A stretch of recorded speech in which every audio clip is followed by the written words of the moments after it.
My son's text arrived while I was arranging fresh daisies in the guest bedroom he'd once called his sanctuary. "You're uninvited to our cruise. My wife doesn't want to babysit an old lady." I dropped my phone like it had caught fire, the screen cracking against the hardwood floor. But that broken phone would soon become the least of Bradley's problems. If you're watching this, subscribe and let me know where you're watching from. I'm Margaret Thompson, 64 years old, and until that Tuesday afternoon, I thought I knew exactly where I stood in my family. I'd raised Bradley as a single mother after his father died in a construction accident when Bradley was 12. For 30 years, it had been just us against the world, or so I believed. The cruise invitation had arrived 3 weeks earlier, a cheerful card with palm trees and turquoise water. "Mom, Ashley and I want you to join us for a Mediterranean cruise this summer. Our treat," Bradley had written in his careful handwriting. I'd been so touched that I immediately started shopping for cruise clothes, something I hadn't done since my honeymoon 42 years ago. I'd spent $800 on new outfits, gotten my first passport, and even splurged on a professional pedicure. The excitement had kept me awake for weeks, planning conversations with Ashley that might finally bridge the gap between us. She'd been polite but distant during their 5-year marriage, and I'd hoped this trip might change that. Standing in the guest room with wilted daisies scattered across the floor, I reread Bradley's message. The cruelty wasn't just in the words, but in the timing. The cruise was next week. My bags were already packed downstairs, my neighbor arranged to collect mail, my garden watered for a month-long absence. I walked to the window overlooking the backyard where Bradley had played as a child. The swing set I'd bought him still stood there, rusted but solid. He'd spent hours on that swing, telling me about his dreams of becoming an architect, building houses that would last forever. Now he was building a family that apparently had no room for the woman who'd sacrificed everything to give him those dreams. My hands weren't shaking when I picked up the cracked phone. I wasn't crying either. Something colder had settled in my chest, something that felt almost like relief, because Bradley had finally shown me exactly who he'd become, and I was about to show him exactly who I'd always been underneath the accommodating mother act. The house deed was in the kitchen drawer. The house I'd bought them as a wedding gift. The house they thought they owned free and clear. But legal ownership and moral ownership are two very different things, and Bradley was about to learn that lesson the hard way. That evening, I sat in my late husband David's study, surrounded by file folders I hadn't touched in 5 years. The house deed lay spread across the mahogany desk, every legal detail crystal clear under the banker's lamp. My name alone appeared as owner, just as I'd planned when I'd given Bradley and Ashley what they believed was their dream home. The phone rang twice before Bradley answered. "Mom, I got your message. Look, I know you're upset about the cruise, but Ashley really feels—" "Bradley," I interrupted, my voice calmer than I felt. "We need to talk about the house on Elmwood Street." Silence stretched between us like a taut wire. When he finally spoke, his tone had shifted from defensive to confused. "What about it? Mom, that's our house. You gave it to us for our wedding." "I let you live in it," I corrected gently. "There's a difference." More silence. Then Ashley's voice in the background, sharp and demanding. "What's she talking about? Tell her we're busy packing." I'd spent the afternoon with my attorney, Margaret Caldwell, reviewing the papers I'd signed 5 years ago. The house transfer had been structured as a gift with specific conditions that Bradley had apparently forgotten in his eagerness to claim ownership. The most important condition was respect and care for the gift giver, a condition he'd just spectacularly violated. "Bradley, I'm going to text you some documents to review. We'll discuss them when you return from your cruise." "Mom, what documents? You're scaring me." I almost smiled at that. "Have a wonderful time in the Mediterranean, dear. Don't worry about me. I'll be fine." After hanging up, I called Margaret Caldwell's office and left a message for her assistant. "Please begin processing the Elmwood Street property transfer. Full documentation by Friday." Then I did something I hadn't done in years. I opened David's old travel books, the ones we'd collected but never had time to use. France, Italy, Ireland, places we'd promised ourselves we'd visit when we retired. Before that accident stole that dream away, the irony wasn't lost on me. Bradley was taking his wife on a cruise while uninviting his mother, not knowing that his mother was about to take herself on a much more permanent vacation. And unlike his cruise, Mine wouldn't have a return date. I poured myself a glass of David's vintage bourbon, the bottle I'd been saving for a special occasion. Apparently, legal revenge qualified as special. Outside, evening shadows crept across the lawn, and somewhere in California, Bradley was probably trying to explain to Ashley why his mother had suddenly become interested in property law. By morning, I would own one less house and gain one unlimited future. The question wasn't whether I could do this, it was whether I was finally brave enough to become the woman David had always believed I could be. Friday morning arrived with the paperwork from Margaret Caldwell's office. Every document perfectly executed. Every signature notarized. Every legal requirement satisfied. The house on Elmwood Street was now officially for sale, with proceeds to be held in trust pending Bradley's return from his Mediterranean adventure. I stood on the front porch of my own home, sipping coffee and watching the "for sale" sign being installed across town through binoculars. The real estate agent, Patricia Wells, had assured me she could move the property quickly. 3-bedroom colonial in that neighborhood? We'll have offers by Monday. My phone had been buzzing constantly since yesterday. Bradley calling from the airport, then from their hotel in Barcelona. Ashley's number appearing repeatedly. Though she'd never called me directly in 5 years of marriage, I'd let every call go to voicemail. The messages grew increasingly frantic. "Mom, Patricia Wells called saying our house is for sale. This has to be a mistake." Then, "Mom, please call me back. Ashley is freaking out." And finally, "This morning, we're flying home. Cancel whatever you think you're doing." But I wasn't canceling anything. I was accelerating. Margaret Caldwell arrived at 11 with final documentation and a bottle of champagne. "You know, Margaret," she said, settling into David's old chair, "in 30 years of practicing law, I've never helped anyone execute quite such an elegant revenge." "It's not revenge," I corrected, though I was smiling. "It's consequences." Bradley made a choice when he sent that text. He chose to treat his mother like a burden rather than a blessing. I'm simply responding to his choice with one of my own. We reviewed the trust documents. Everything Bradley and Ashley had paid toward the house over 5 years, mortgage payments, improvements, taxes, was being calculated and would be returned to them. I wasn't stealing from them. I was reclaiming what had always been mine while ensuring they weren't financially devastated. "Where will you go?" Margaret asked. I showed her the travel brochures I'd collected. "I'm thinking Ireland first. David always said his grandmother's cottage in County Cork was the most beautiful place on earth. Then maybe France, Italy, wherever the wind takes me. And if Bradley wants to reconcile when he returns?" I considered this carefully. "He'll have to prove he's learned something about respect and humility and the difference between having a mother and deserving one." After Margaret left, I began packing. Not everything, just enough for a long journey with an uncertain destination. Clothes that made me feel confident, books I'd been meaning to read, photographs of David and happier times with Bradley. The house felt different already, lighter somehow. For 5 years, I'd been living as if I were shrinking, making myself smaller to accommodate Bradley and Ashley's vision of what a mother-in-law should be. Quiet, convenient, grateful for whatever scraps of attention they offered. But I'd forgotten something important. I'd forgotten that I was Margaret Thompson, the woman who'd raised a son alone, who'd built a successful career teaching high school literature, who'd loved and been loved by a remarkable man. Somewhere along the way, I'd let myself become just Bradley's mom, instead of remembering I was also David's wife, Margaret's friend, and most importantly, my own person. Saturday brought rain and the first serious offer on the Elmwood Street house. Patricia Wells called at 9 with news that would change everything. "Margaret, we have 3 offers, all above asking price. One buyer wants to close in 10 days. Cash sale." I sat in my kitchen, watching raindrops race down the window, and felt something close to euphoria. "Accept the highest offer, Patricia. And yes, 10 days is perfect." Bradley and Ashley's flight would land tomorrow evening. They'd return to find strangers measuring windows for new curtains and a "sold" sticker across the for sale sign.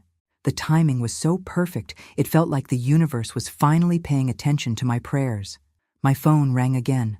Bradley's number. This time, I answered. "Mom, thank God. We've been trying to reach you for 3 days. What is happening? Why is our house for sale?" His voice carried that particular blend of panic and indignation that I remembered from his teenage years when consequences caught up with his choices. But he wasn't 16 anymore, and this wasn't about missing curfew. Bradley, I told you we'd discuss this when you returned. How's the cruise? How's the cruise? Mom, our house is being sold. Ashley hasn't stopped crying since we found out. She's making herself sick over this. I'm sorry Ashley is upset, I said, and meant it. But you both made your feelings about me very clear. I'm simply responding accordingly. What feelings? Mom, you're being dramatic. Ashley just thought the cruise would be more romantic with just the two of us. It wasn't personal. I closed my eyes, remembering the exact words of his text. Bradley, you called me an old lady who needed babysitting. You uninvited me from a family vacation with less ceremony than you'd cancel a dentist appointment. How exactly was that not personal? Silence. Then Ashley's voice in the background, shrill and demanding. I couldn't make out words, but the tone was unmistakable. Blame, anger, desperation. Mom, just don't sell the house. Please. We'll pay you rent if that's what you want. We'll figure something out. The house sold this morning, Bradley. Closing is Tuesday. The silence that followed was so complete, I wondered if the call had dropped. When Bradley spoke again, his voice was smaller, younger. Where are we supposed to live? I don't know, son, but I suspect you'll figure it out. You're both very resourceful adults. After hanging up, I made myself lunch and continued packing. Tomorrow evening, Bradley and Ashley would land at Cleveland Hopkins Airport and drive home to a house that was no longer theirs. They'd use their key in a lock that had already been changed, ring a doorbell that would be answered by the new owners. I'd be 3 states away by then, staying in a small bed and breakfast in Vermont while my paperwork processed for an extended European visa. David and I had talked about Vermont in autumn. The maple leaves and covered bridges. I'd go there first, let the colors heal something in my soul before crossing the ocean. By the time Bradley figured out how to reach me, I'd be ready to listen, but not to apologize. Those days were over. The bed and breakfast in Vermont exceeded every expectation. Maple Grove Inn sat on 40 acres of woodland, with guest rooms that felt like pages from a fairy tale. I'd booked the Rose Room, with its antique 4-poster bed and windows overlooking a small pond where geese gathered each morning. It had been 3 days since Bradley and Ashley returned to find strangers living in their former home. 3 days since I'd driven north into a new life, leaving behind 34 years of single motherhood and 5 years of being treated like an inconvenient relative. Sarah, the inn's owner, was a woman about my age who'd left corporate law to chase a dream of hospitality. We'd bonded over coffee and her homemade scones, sharing stories of late-life reinvention and the courage it takes to start over. Any regrets? She asked that morning as we watched the geese through her kitchen window. About the house? None. About taking so long to stand up for myself? Every day. My phone had been silent since Tuesday. Either Bradley was too shocked to call, or Ashley had convinced him that his mother had lost her mind. Both possibilities seemed equally likely.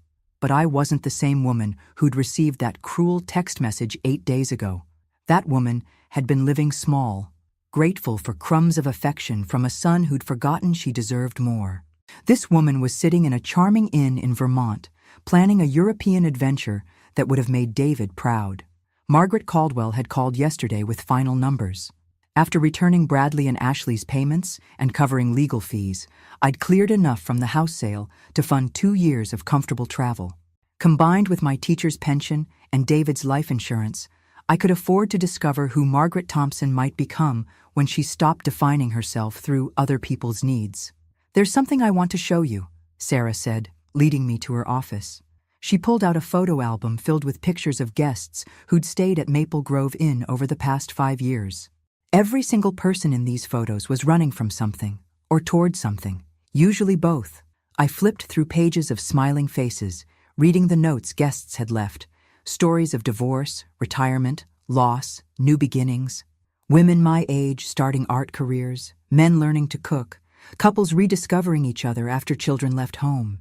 Where do you think you're running? Sarah asked gently. I thought about Bradley as a boy, climbing into my bed during thunderstorms. I thought about Ashley, polite but distant at every family gathering. I thought about David, who died believing our son would take care of me in my golden years. I'm not running from anything. I realized as I spoke. I'm running toward the woman I was before I became afraid of taking up too much space in my own life. That afternoon, I drove to the local library and used their computer to book my flight to Ireland. Shannon Airport, County Clare, departure in 2 weeks. Enough time to get my affairs in order, say goodbye to friends who'd wondered why I'd seemed so diminished lately. The librarian, a kind woman with silver braids, helped me print my boarding pass. First time to Ireland? First time anywhere, really. My husband and I planned to travel after retirement, but cancer had other plans. She smiled knowingly. My Harold was the same way, always putting off adventures until someday. I learned after he passed that someday never comes unless you make it today. As I drove back to Maple Grove Inn, my phone finally rang. Bradley's number. This time I felt ready to answer. "Mom, we need to talk." Bradley's voice carried none of its usual confidence. 3 days of sleeping in a hotel while searching for a rental had apparently humbled him considerably. "I'm listening," I said, settling into the comfortable chair by my window. The geese were returning to their pond, and evening light painted everything gold. Ashley and I found a small apartment, month-to-month lease until we figure out what's next. He paused, and I could hear traffic in the background.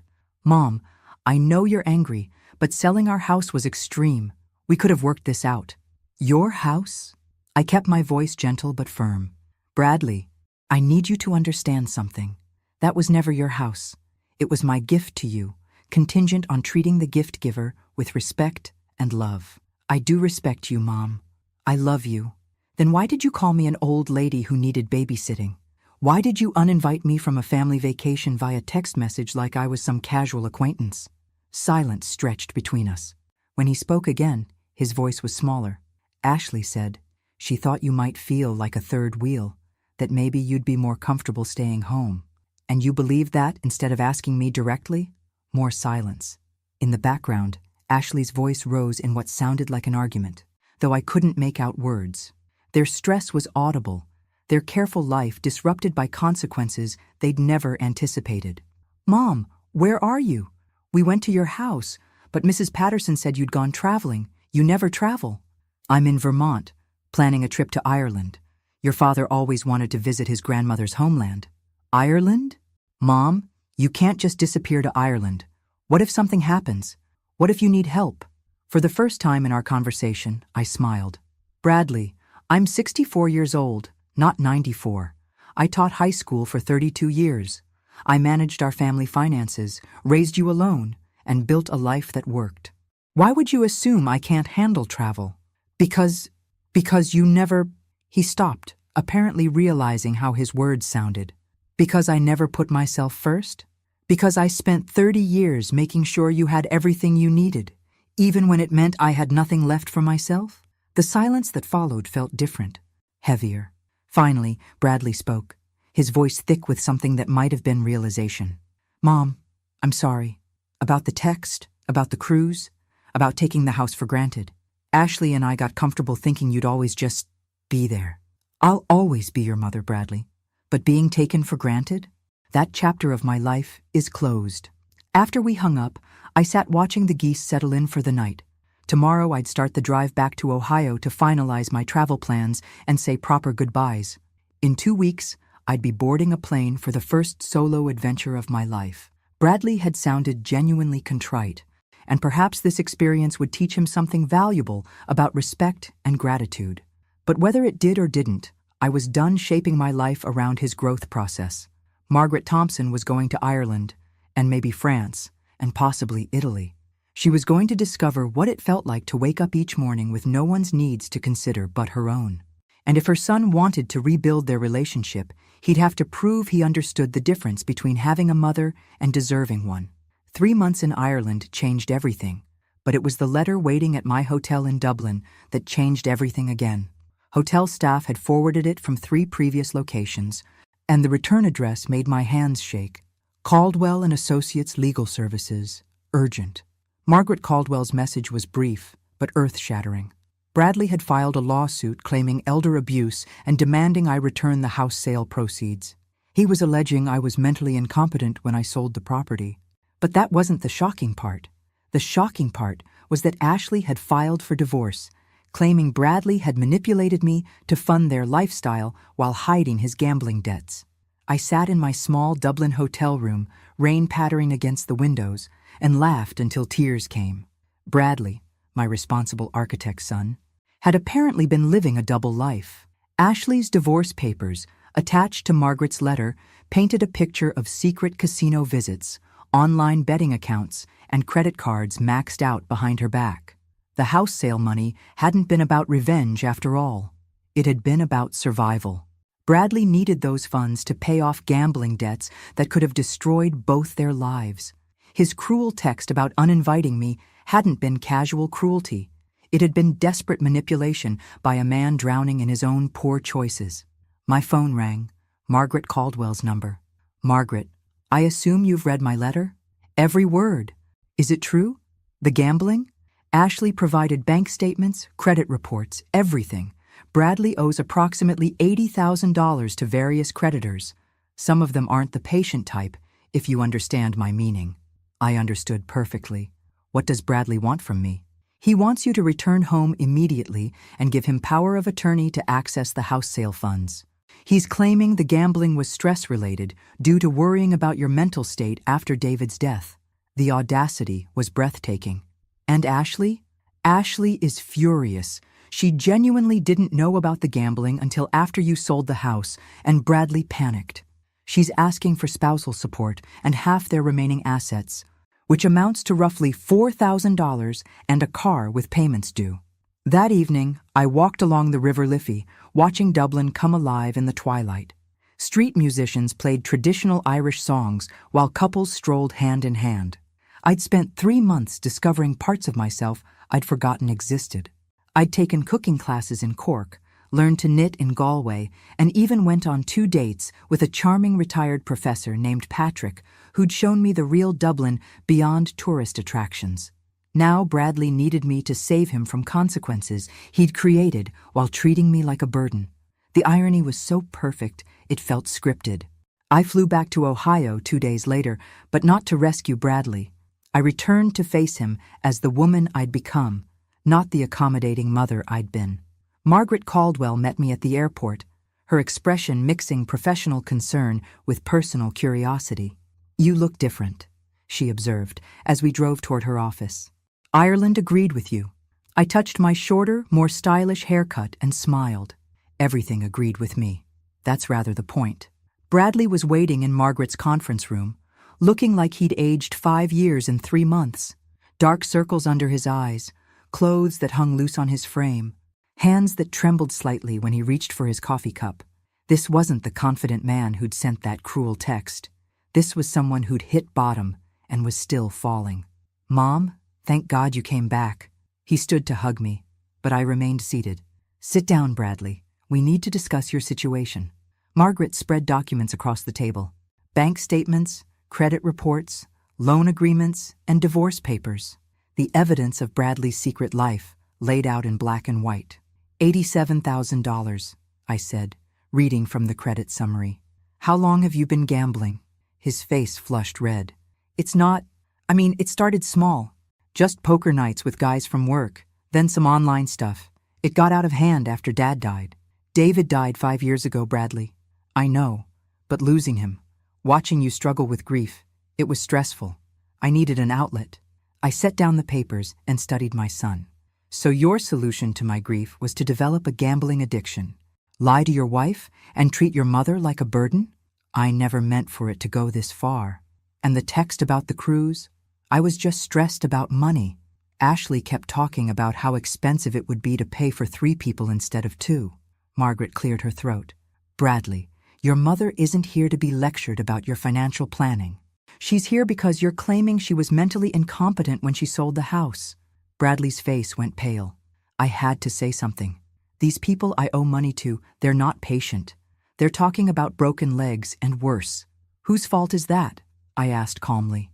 "I know it's my fault. But Mom, you have the money. You could help me fix this." I leaned back in my chair, thinking about Patrick in Dublin, who'd told me stories of his children learning to solve their own problems. "What exactly are you asking me to do?" "Give me the house money. It's enough to pay off the debts and start over." Ashley might even reconsider the divorce if I can prove I'm getting help. And what do I get in return? Bradley looked confused by the question. You get your son back, your family.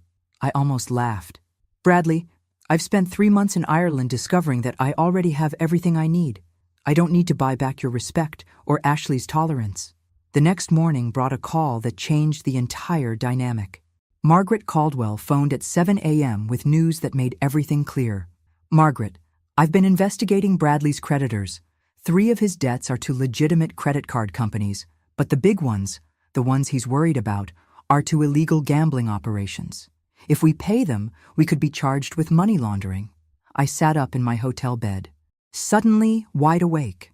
What are you saying? I'm saying Bradley isn't just in financial trouble. He's in legal trouble. The FBI has been investigating the online gambling ring he was involved with.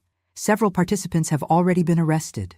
An hour later, I was back in Margaret's office, this time with FBI agent Sarah Chen, a sharp-eyed woman who'd been tracking Bradley's activities for months. Mrs. Thompson, your son has been gambling with an illegal operation that launders money for organized crime. His debts aren't just to casino operators. They're to people who use gambling debts to trap individuals into other illegal activities. What kind of activities? Money laundering? Mostly. Bradley hasn't crossed that line yet, but he's being pressured. His sudden need for $87,000 isn't just about paying debts. It's about avoiding being forced into criminal activity. I thought about Bradley's desperation, his claims about broken legs, and worse. What happens if I give him the money? 2 problems. First, it likely violates federal money laundering statutes. Second, it doesn't solve his real problem. These people don't just want money, they want ongoing compliance. Paying them off would just make Bradley a more valuable asset. Agent Chen showed me photographs of other gambling victims who'd gotten trapped in the same web. Respectable professionals who'd started with small bets and ended up as unwilling participants in criminal enterprises. What are my options? Cooperate with our investigation. Let us wire Bradley with recording equipment when he meets his handlers. Help us build a case against the operation while keeping your son out of prison. I left the FBI office with my head spinning. 3 months ago, my biggest worry was planning a European vacation. Now I was being asked to help catch criminals who'd trapped my son in a web of debt and illegal activity. But something had changed in me during those months in Ireland. I'd discovered I was stronger than I'd ever imagined, more resourceful, more independent. I'd also learned the difference between helping someone and enabling them. Bradley needed help, but not the kind he was asking for. He needed to be freed from the criminal web he'd gotten caught in, even if it meant facing consequences he'd rather avoid. That evening I called him. I called, Bradley, we need to meet tomorrow, but not to discuss money. The coffee shop where Bradley and I met felt like neutral territory, busy enough for privacy, but public enough for safety. He looked terrible, unshaven, jumpy, constantly checking his phone. Mom, did you think about what I asked? These people, they're getting impatient. I know exactly who these people are, Bradley. I spent yesterday with the FBI learning about the illegal gambling operation that has you trapped. His face went white. Coffee cup froze halfway to his lips. FBI? Mom, what did you do? I found out the truth. You're not just in debt. You're being groomed for criminal activity. These people don't want their money back. They want you as a permanent asset. Bradley's hands started shaking. You don't understand. If I don't pay them by Friday, they'll hurt Ashley. They know where she works, where her sister lives. They've made it very clear. For the first time since this ordeal began, I felt genuine fear, not for myself, but for the innocent people being threatened because of my son's choices. Bradley, there's a way out, but it requires courage. The FBI wants you to cooperate with their investigation. Help them build a case against these people. You want me to wear a wire?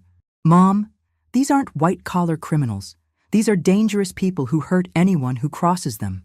I reached across the table and took his shaking hands. Son, you're already in danger. Ashley's already in danger. The only way out is through. We sat in silence while Bradley processed this information. Around us, normal people lived normal lives, unaware that a few poor choices could lead to criminal entanglement and federal investigations. What happens if I cooperate? He finally asked. Agent Chen says you'll likely face charges for illegal gambling, but cooperation could mean probation instead of prison. More importantly, you'll be free from these people forever. And if I don't cooperate, you become a criminal yourself, or you disappear, or worse. Bradley stared into his coffee cup like it held answers to questions he'd never wanted to ask. How did I get here, Mom? How did I become the kind of person who threatens his own mother for money? That was the question I'd been waiting for him to ask. You got here by making choices, and then making more choices to cover up the consequences of the first choices. But it's not too late to make different choices. My phone buzzed with a text from Agent Chen. Meeting arranged for tomorrow 2 p.m. Is your son ready? I showed Bradley the message. This is your chance to be the man your father raised you to be. The man I know you still are underneath all these mistakes. For the first time in months, Bradley looked me directly in the eyes. Will you come with me to the FBI meeting? Yes, I said without hesitation. But not to pay your debts or clean up your mess. I'll come as your mother, supporting you while you fix this yourself. He nodded, tears finally coming. I'm sorry, Mom, for everything. The text, the house, treating you like you owed me something instead of remembering everything you gave me. I know you are, son. Now let's figure out how to get you out of this mess with your integrity intact. The FBI sting operation happened 3 days later in the parking lot of a shopping center Bradley had been instructed to visit.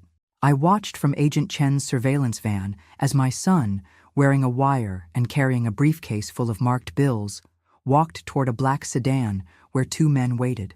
My heart pounded as Bradley approached the car.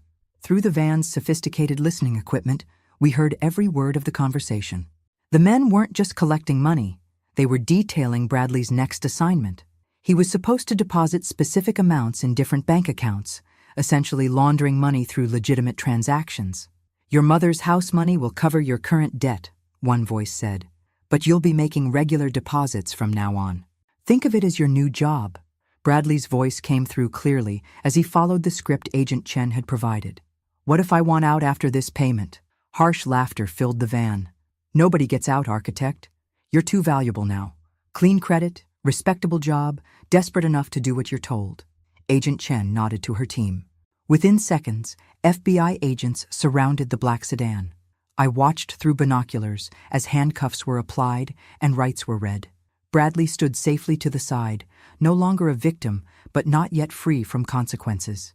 2 hours later, we sat in the FBI office as Agent Chen explained what would happen next. The gambling ring Bradley had been involved with was part of a larger operation that had defrauded victims across 3 states. His cooperation had provided the final evidence needed to dismantle the entire network. Bradley will face charges for illegal gambling, but given his cooperation and the coercive circumstances, we're recommending probation and mandatory addiction counseling, Agent Chen explained. Bradley looked exhausted, but relieved. What about Ashley? Is she safe now?